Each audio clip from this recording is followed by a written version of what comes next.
This car here is a Presidente.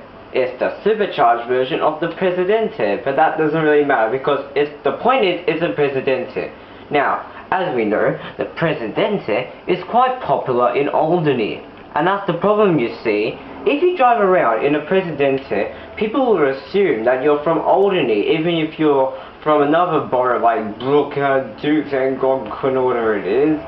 And they'll start hating you, they'll throw exit you, they'll shout out comments, you'll get sacked from your job, and your life will just go downhill. So what car do you buy if you don't want people to think that you're from Albany? You buy this, the Benefactor Schafter.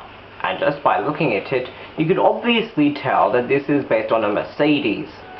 And this car is quite common anywhere, so if you drive around this, you cannot be accused of being from Alderney.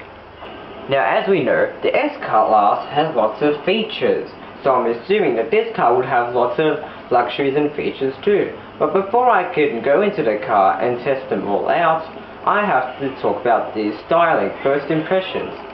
It's based, now, if you look at it, to be honest, I don't know what you think, but I think the styling looks dated. It just doesn't look, well, as modern as it could be. The reason for it is because this is based on the previous S-Class and not the current one.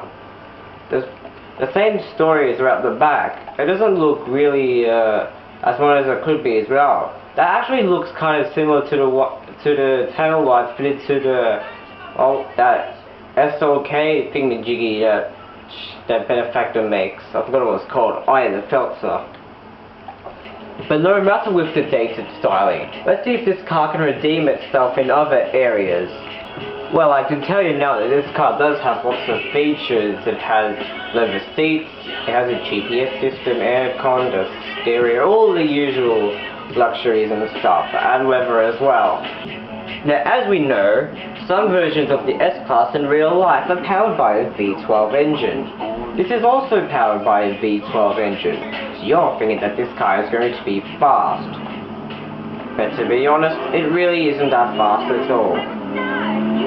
It is reasonably quick, but if you try going off the line, there's not that much wheel spin. It's below, the performance is below average for this type of car. But then again, maybe this car isn't supposed to be that fast anyway. The Presidente is similar in speed and stuff, and that has a V10 engine. And then again, that doesn't do wheel spin off the line. Luxury cars aren't supposed to be like that. But some extra performance would be nice though, especially for a V12. So far, the styling appears to be dated, and it's not that fast enough. So can this car redeem itself in any other areas?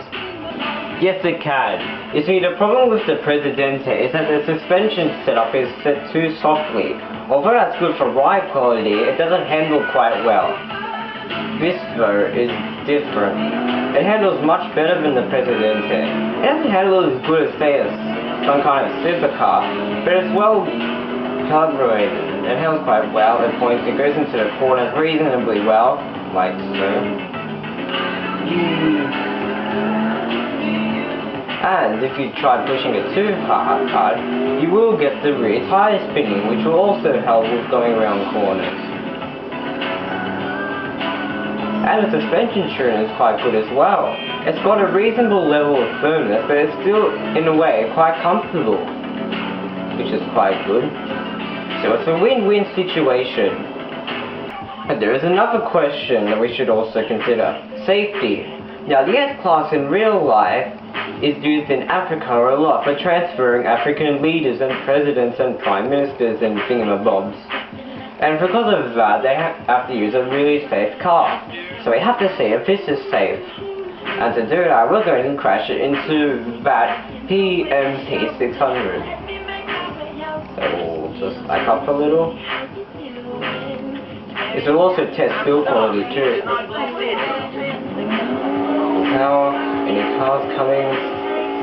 Nope, it's clear. Oh, I think I may have just destroyed that car. But never matter, how did this car turn up? There only seems to be one minor dent in the front. But then again, that was only just a small crash test. What would happen if we crashed this car at a higher speed? I am now at the entrance of the bridge, Felix and Gonquin to Dukes, and that same bridge also links to Boris to Bowen. And this is a highway with lots of cars, so let's see how well this car will put up, crashing into another car at high speed.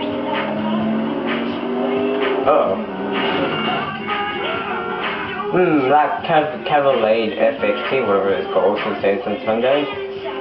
But then again, that early dent is become bigger though. Headlights still work just fine, which is good. And African leaders will most likely be trying to get assassinated all the time, so the S-Class that they drive have to be bulletproofed. So let's see how well this car does against some gunfire.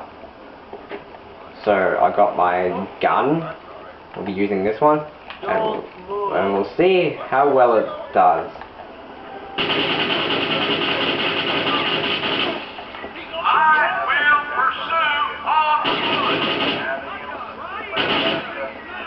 It's taken a hail of bullets so far, and it's still holding just about anyway.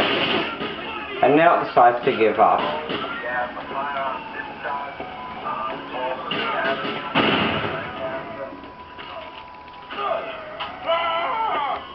As you may have seen just then, we kind of accidentally destroyed our Schafter. Thankfully, we did have insurance. But unfortunately, our insurance doesn't cover for bullet damage. But kindly though, we went to Benefactor, and they kindly lent us another Schafter to use. And as you saw, the Schafter actually held off all the bullets quite well, despite it being destroyed. Unfortunately though, the person who usually does all the crash testing on Grand Theft Auto 4 hasn't tested this car yet. But if he did though, I reckon he'd give it the full 5 stars. He has one more problem with the car. Not a big problem, they're just a little tiny problem. I think the brake lights on this car are a bit too small in daytime mode. See? They could have used the bottom section of the tail lights as the brake lights as well. They use it at night though, but why couldn't they use it in the day? So the Schafter is a good luxury car that does its job well. It has all the features you would expect. It has a good chassis with good handling, and it has a good ride quality. But it isn't fast enough, and the styling seems dated. I don't think it's as good as the Presidente. But then again, I prefer this car to the Presidente for some reason. If it was my money and I had to buy either this or the Presidente, I'd buy this. So thank you for watching my car review on the Benefactor Schafter.